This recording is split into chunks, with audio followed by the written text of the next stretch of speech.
Hello everybody, welcome back to the Young Fan Podcast. Welcome to another match reaction. Sheffield Wednesday against Sunderland in the second leg of this playoff semi-final. Who will join Wycombe in that playoff final? Well, we know now it's going to be Alex Neil's Sunderland side. How did they deal with tonight? How do they progress through tonight? We're going to look at the game, of course, as we do on these match reactions. Let me know in the comments down below what you think of this game. What did you think? Now, reflecting on the game, of course, we have Sunderland fans, Sheffield Wednesday fans, probably a few neutrals as well, of course, being Sky Sports. A lot of people have access to watching this game.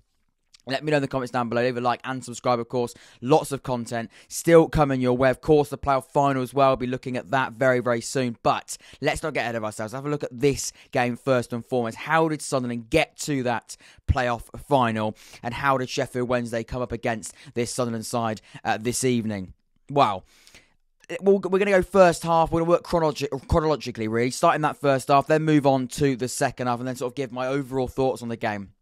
I thought the first half was a little bit of a repeat of genuinely probably the first half of the first game as well, the first leg. I thought it was quite edgy, quite tight, very playoff football, very, very nervous. It felt nervous, and I wasn't even I'm not a Sunderland fan or a Sheffield Wednesday fan. My team isn't even involved in the playoffs this year, but it felt nervous. It felt really, really quite tight. Players within the squad not really wanting to make too much of a mistake. Even managers probably not wanting to make too much of a tactical mistake in the game as well. Keep it quite tight. That's what the message felt like from both of these sides. And you can see why. A game of this magnitude that means so much. I'm going to be honest. I thought the Wycombe and the MK Dons game both sort of had that feeling to it. I think these games, and this game specifically, these two legs of Sunderland and Sheffield Wednesday, they probably felt a little bit like it more, because these are two very, very evenly matched sides. And if we're going to take anything away from these playoff semi-finals between these two clubs, I thought it was a very, very fascinating game. Two fascinating games of football against two very, very evenly matched sides that, to be honest, they'll both have arguments as to why they feel they should be going to the playoff final. But if I'm going to be honest, and again, like I said, I'm a complete neutral looking in, it felt as though, if I'm being completely honest, Sunderland probably did deserve it. They probably were the better side over those two legs. I'd be interested to see Sheffield Wednesday fans. Please, I mean, you can come back at me. Obviously, that's what opinions and that's what football's all about.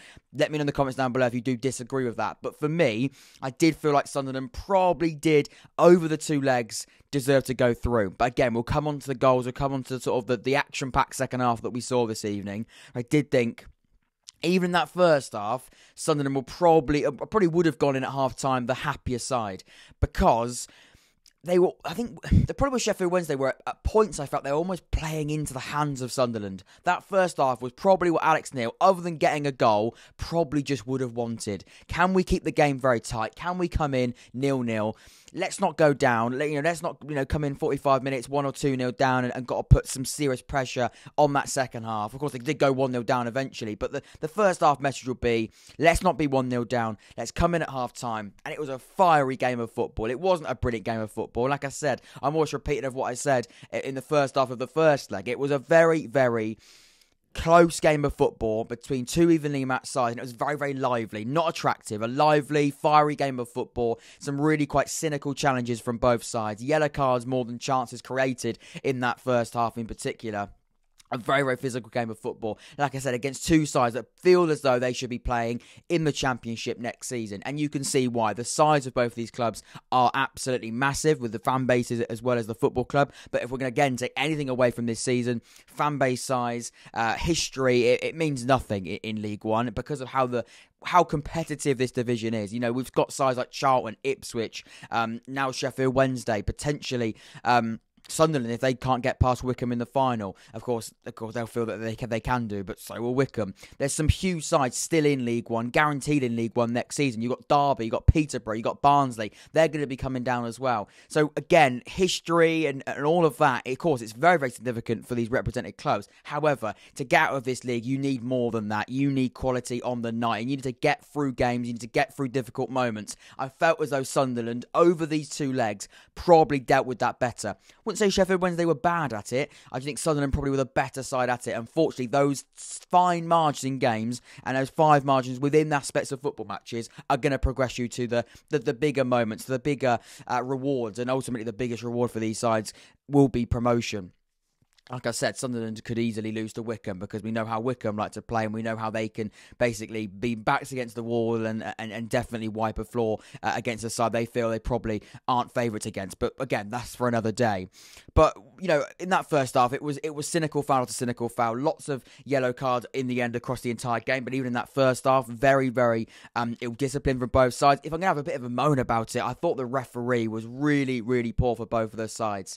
Not necessarily making the bad decisions, but I think, to be honest, it was his wrongdoing and his fault, really. The game got a little bit out of hand. He started the game trying to let a lot of things go, and it allowed the game to become really, really quite messy. I think Sheffield Wednesday, if you're going to have a real moan at somebody, I know it's easy to moan the referee, and I wouldn't ever really, I probably wouldn't recommend doing it.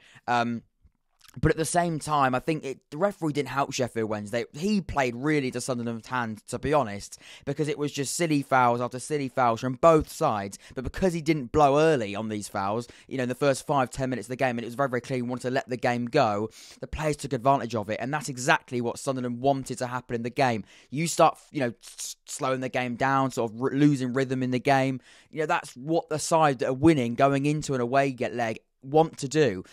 Although both sides are making those fouls, and again, there's arguments for both of these clubs, I thought the referee, especially from a neutral, made it a really quite difficult watch in that first half. It came to life in the second half after that goal, but I thought in the first half, in the opening minutes of the second, when it was quite even and quite tough and quite edgy, it didn't help. No side could gain any sort of rhythm because there was just fouls after fouls after fouls. And again, that really sort of showed and sort of, it was a real sort of indication of the nerves of these players not wanting to make a mistake, not wanting to be the player that didn't, take one for the team, if you like, and didn't want to allow anything silly to happen within the game. And that was a frustration, I think, from a neutral. But even so, I think Sunderland will probably be slightly happy with the referee going with that take, because in the end, he was having to blow fouls and he's having to stop the game, because he realised it was getting a little bit out of hand. So that's probably what I would say in that sense. It did feel very, very physical, and it did feel like a little bit of a messy game of football, if that's the best way of putting it, to be honest.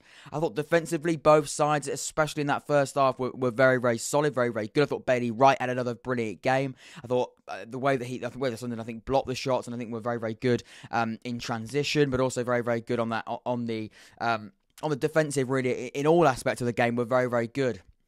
I thought the way they're literally putting the words body on the line into very literal terms, I thought that was very, very impressive from Sunderland. Very, very happy from a Sunderland fan, I can imagine, with that. And as a Sheffield Wednesday fan looking in, I can imagine as well, you probably weren't too, I guess you probably can't be too frustrated with the way defensively you were in that first half either. Couple of penalty shouts as well in that first half. For me, the first one a little bit questionable. Was it a handball? Did he try and obstruct the play with his hand? Again, I'll have to have another look at that. To me, it did look a little bit questionable. The referee probably made the right call. If there's any doubt, then it's probably safe to go no. And then, of course, they had another one later on in the first half as well.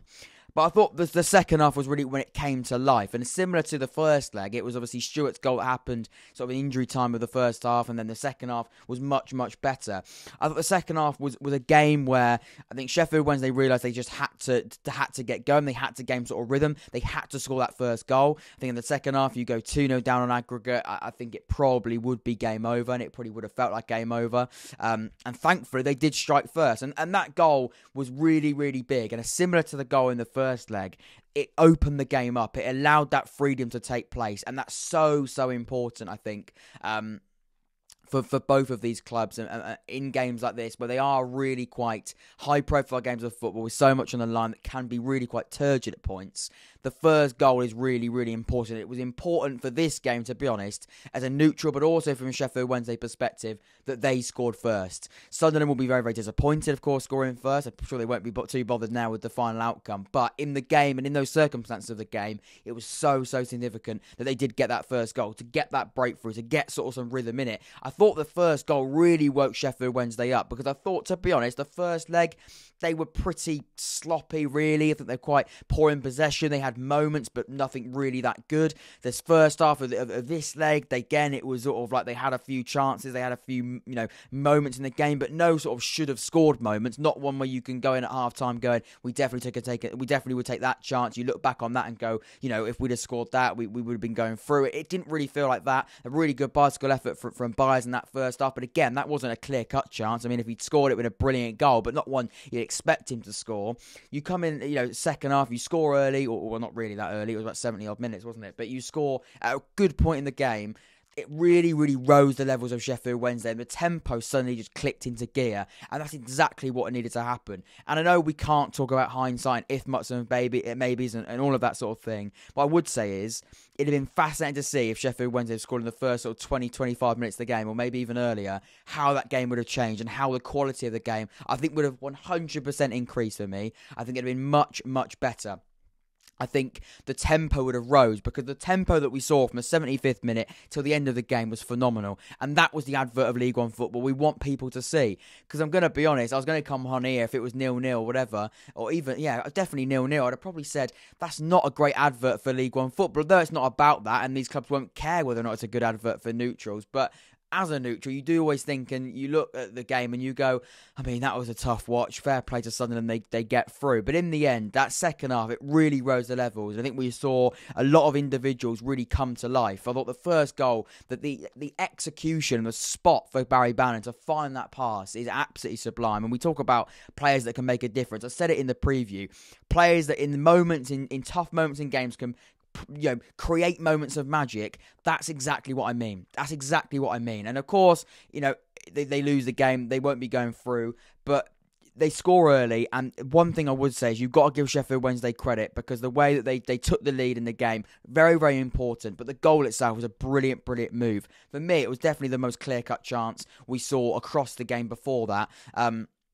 And across the minutes really before that, and since the start of that half, I thought it was very, very impressive. I thought the way that Barry Bannan found that pass over to Johnson, and his ball in was really, really good. And the Gregory's finish, we know he can score goals this season, so that was a really, really good goal, but a really well worked move, and a very, very, a really, really good, I think, advocate of.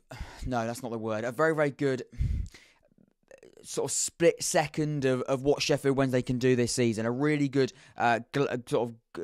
glimpse of what they've shown this season. I think that was really, really impressive. I think, Sheffield Wednesday are going to come out of this game with something they can say. That I thought the way they dealt with it after the goal, but even the goal itself, I think they were really, really quite, pleased with that. I would say that. I thought the equalising goal was a tough one to take. Was a really quite tough one to take for Sheffield Wednesday. Not probably because Sunderland didn't deserve it, because again, like I said, I thought Sunderland were fairly good across this game. I thought they were much better in the first. I think the second half, Sheffield Wednesday did probably come to life, especially after that first goal. It felt quite edgy before Lee Gregory's sort of opening goal of the game. I thought the second sort of phase of play, Sheffield Wednesday were much better. They got into a really quite a substantial amount of injuries, 10 minutes or so, a few injuries, again, lots of fouls, substitutions, all that sort of thing. But I thought it was definitely Sheffield Wednesday that looked the better side after the goal. And then in injury time, it looked quite tired. It looked quite tired defending, if I'm going to be honest. I think they said it on commentary. It looked quite tired or worn out, and it looked like a side that had played 100 minutes of football tonight, and on top of 90 3 days ago. It did look like 190 minutes of football in 3 days defending. And again, you can't. It was a little bit sloppy, if I'm going to be really, really quite picky. A really, really well worked goal. Thought Clark looked much better tonight. I think Jack Clark looked really, really quite good. Thought he looked really lively, really good on the ball, taking players on, causing problems. And the finish from Patrick Roberts again was really, really good. But I thought the actual move itself was good, but it probably could have been stopped. I think there'll be a real frustration from a Sheffield Wednesday perspective that there could have been something in that again, you probably got to go out to Jack Clark a little bit quicker. You probably got to stop that ball even getting into the box. The way that he drove into the box, so someone's got to put a foot in. But I think when he had it sort of close to the byline, I think for me, someone's got to get over there. Someone's got to push out to him. It's a very, it felt tired, and you did feel for Sheffield Wednesday. I certainly felt for Sheffield Wednesday, because they'd worked so hard until about the 75th minute to get the goal, and then it got thrown away with what looked like to me a bit of exhausted, lack of adrenaline, that sort of the game had died down a little bit. I think Sunderland really just, I guess, came to life in a split second, and and won the game, and won the, well, didn't win the game, but won the tie, and got a really, really important equalising goal within that game. But yeah, it was a really quite fascinating game of football, but that second half was much, much better. And for me, that second half was exactly what League One should have shown, really, across all these playoff games. But I thought, yeah, it really did come to life in those last 45 minutes. But commiserations to Sheffield Wednesday. Another, of course, they'll be facing League One next year. Sunderland, they'll be hoping they can put their playoff sort of curse to bed. Again, of course, Wycombe in a few, well, they've got 2 Saturdays' time now. So, yeah, really, really interesting game. And again, Sunderland, we really, really pleased they can come away with a visit to Wembley. Of course they will. And, yeah, if I'm going to sort of do general reflections across the tie and across both of them and looking at this game specifically as well, I do think the better side probably did progress. I do think that. I think if you could say who if you had to put your balls on the line, I think that's the best way of putting it, who would I put through based on performance if I had the decision, which would be a really quite questionable thing to do. I probably would go with Sunderland. I think the way that they played in that first leg was they were a much better side in the first. They didn't really allow Sheffield Wednesday to get any sort of rhythm, any sort of momentum in the game. Definitely stopped what we wanted to see, what Sheffield Wednesday wanted to do, and I think that was really quite good tactical play from Alex Neil. Then I thought in the second leg here, the first half, sort of Sheffield Wednesday played into Sunderland's hands, but the way defended was really, really quite good. Again, didn't really create too much chances, but looked much better in possession, I'd say, in comparison to Wednesday. Then I thought in the second half, it was really quite evenly matched. Both sides really going for it. Both sides playing some really quite good football. A much improved quality game of football. And in the end, they took their chance. They created a chance, really, out of, not nothing, but they looked really, really good going forward. A really good ball over the top to Jack Clark from, I think, the centre-half, might have been the full-back. So almost was out of nothing, really. A really good ball forward. And then, again, the moments of magic, really. The moments in games in split second where you can win a game of football. And it definitely did feel like that as a Sunderland, neutral, sort of watching into it and from that sort of perspective. And of course Sheffield Wednesday, they'll be really disappointed, and I do feel for Sheffield Wednesday because, you know, the playoffs is cruel. You know, I was there last year as an Oxford United fan. It's cruel when you sort of put all your work into watching your team and you know, and imagine that what it's like as a player playing all these games, following your team home and away and watching these matches, and then, you know, a moment like that and you're completely out of it, and that's the season over. It's frustrating, it's cruel, but again, that's the playoffs, and that's why they mean so much, and that's why Sunderland will be celebrating so much as well, because they know the importance of that win. Who knows what's going to happen in the final? Like I said, designated episode on that. But yeah, final thoughts really. Let me know in the comments down below. Fair play to Sunderland for me. Like I said, I don't want to repeat myself too much, but they probably did deserve to go through. If I had to say who deserved to go through based on performance, take away the goals and the scoreline, it still probably would be Sunderland. But that's not to say that Sheffield Wednesday were much better in this leg, much better at home, and the second half in particular, I thought they were really, really quite good going forward. But in the end, not quite enough. Let me know in the comments down below. They do fall short in the end Wednesday. Let's see what Sunderland can do in that playoff final. Let me know in the comments down below your thoughts, your perspective of the game as well. Subscribe, leave a like as well. Until next time, I've been Jack. This has been the Young Fan Podcast. Take care, stay safe. I'll see you all very, very soon. See you in a bit.